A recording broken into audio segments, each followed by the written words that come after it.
Hello everyone and welcome. This is Linda at Icky Chic Designs.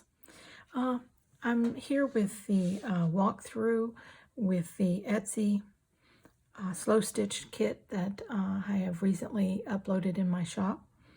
And I wanted to talk to you a little bit about it and tell you the process I went through to make mine, and maybe that will help you when you decide to do yours.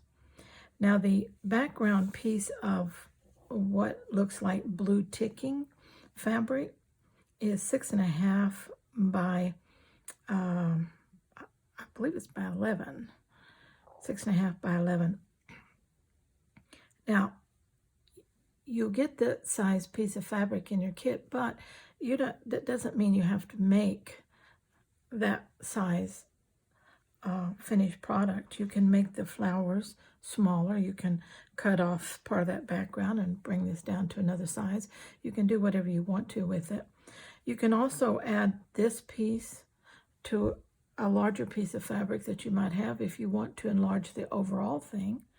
And you can run your design off the edges of this onto the other fabric.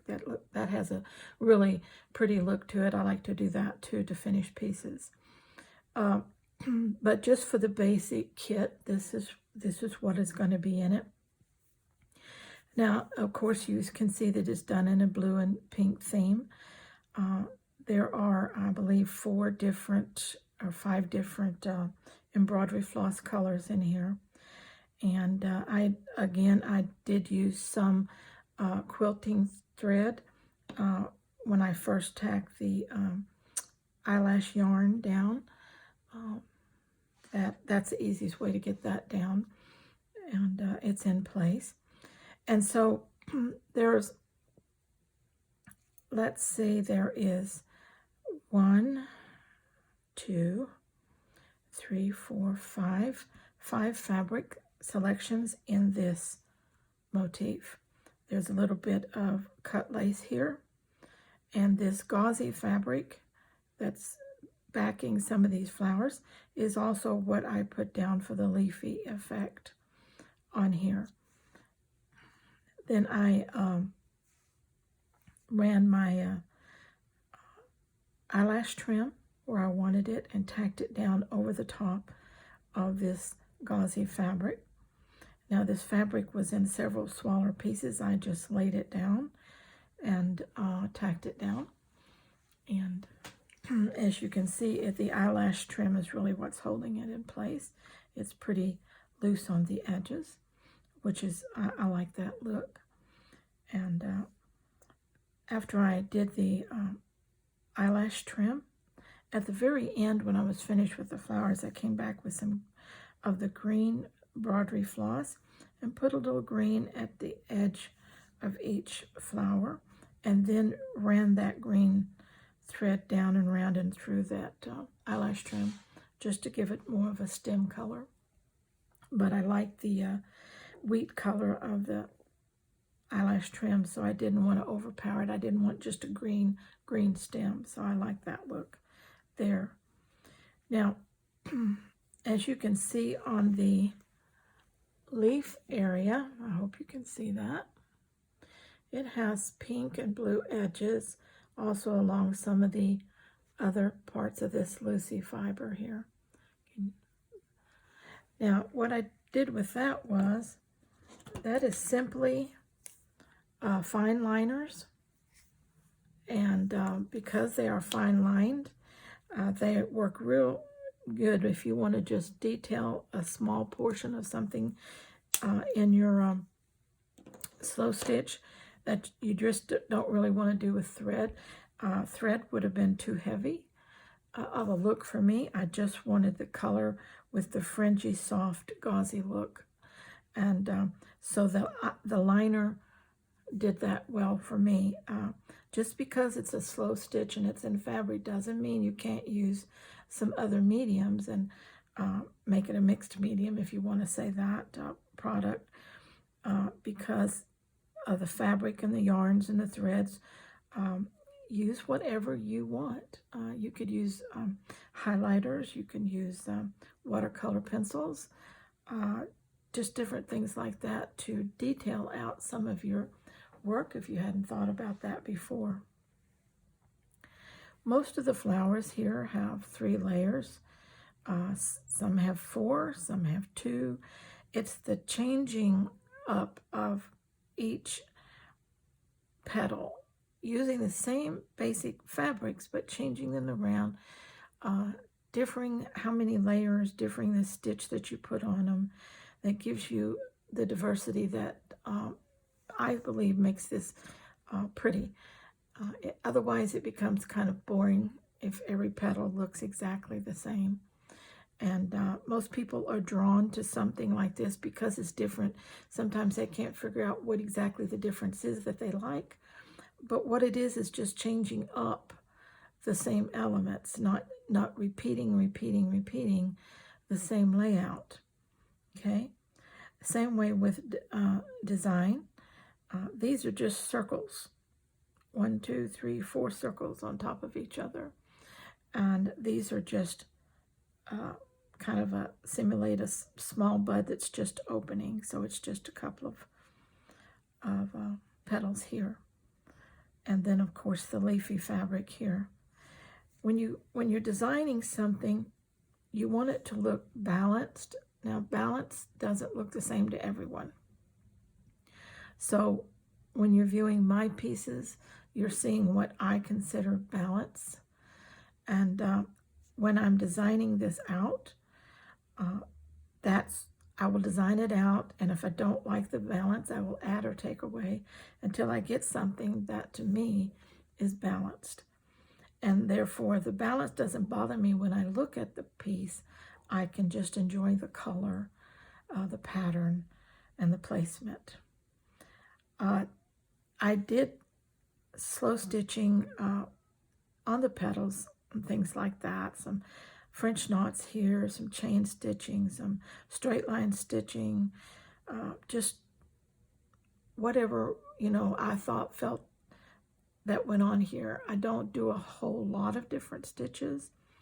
I don't think it really calls for it because more than the stitching, it is to me the color and the pattern. The stitching is an embellishment. But where you can really show off your stitching, if you want to do that, is in the background piece.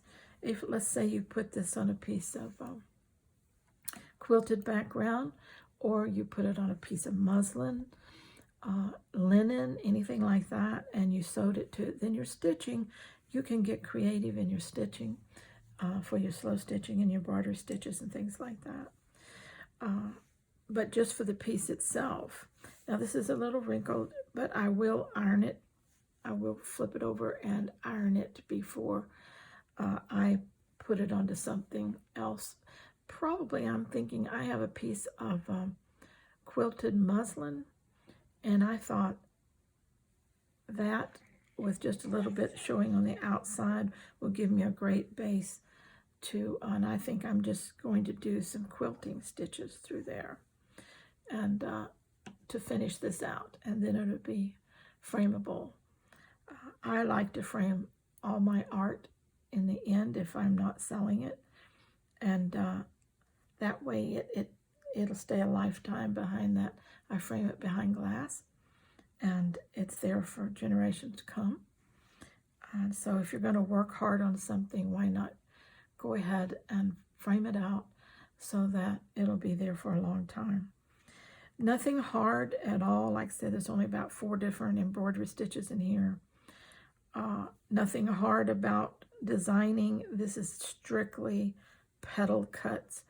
When you get your fabric, you might get, something that looks like this. The fabric is there for you to do your petal cutting. I don't give you a pattern, and I don't pre-cut, because I don't know what size you really want to work on. I don't know what you want more of. For instance, I have more blue than pink in my flower. You might want more pink than blue. So if I cut the wrong petal colors, you wouldn't have that option. So the fabric comes to you, you cut it the way you want it. Petal shapes and circles is all there is here. the gauzy fabric, I cut in little strips.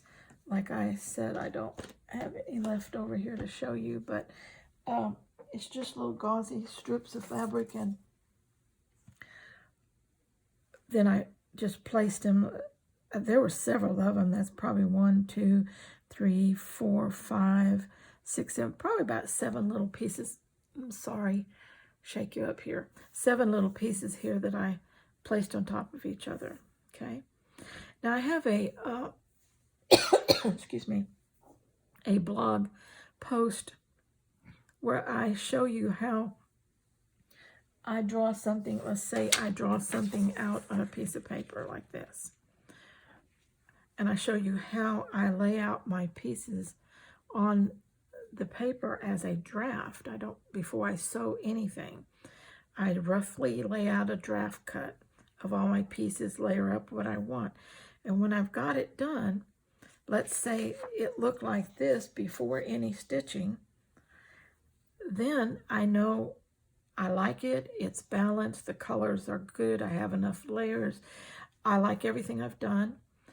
Then I simply take the sections off as I want to apply them to my background fabric, leaving the other part intact as I work. So I never lose my basic pattern, you might say, or my composition. Anyway, that's explained in some photos on the blog.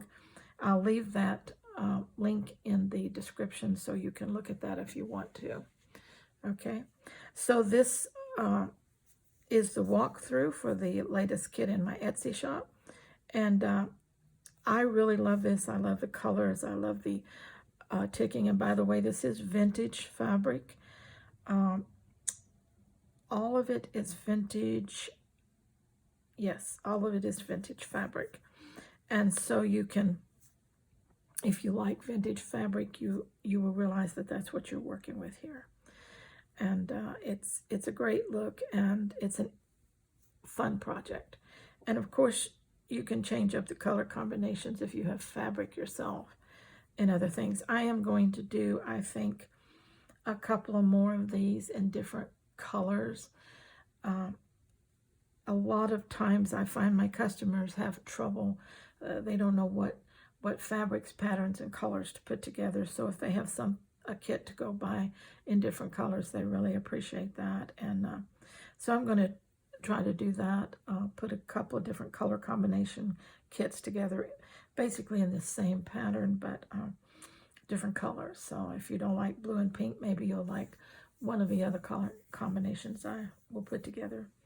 So keep checking back in my Etsy shop. The link was in the description, and see what I have. I'm really going to be working on these kits for the next several months. So there's, you know, my aim is to have 25 or 30 different kits in there at one time. So if you go in there, there's something that you might like that you can quickly pick up, and you have the supplies that you need. All right. Thank you so much for checking out my Etsy shop and my video here on YouTube. And I really wish you a lot of happy days, hand sewing, slow stitching, embroidering, whatever you want to call it, and making these textile art pieces. Until next time, this is Linda. Bye-bye.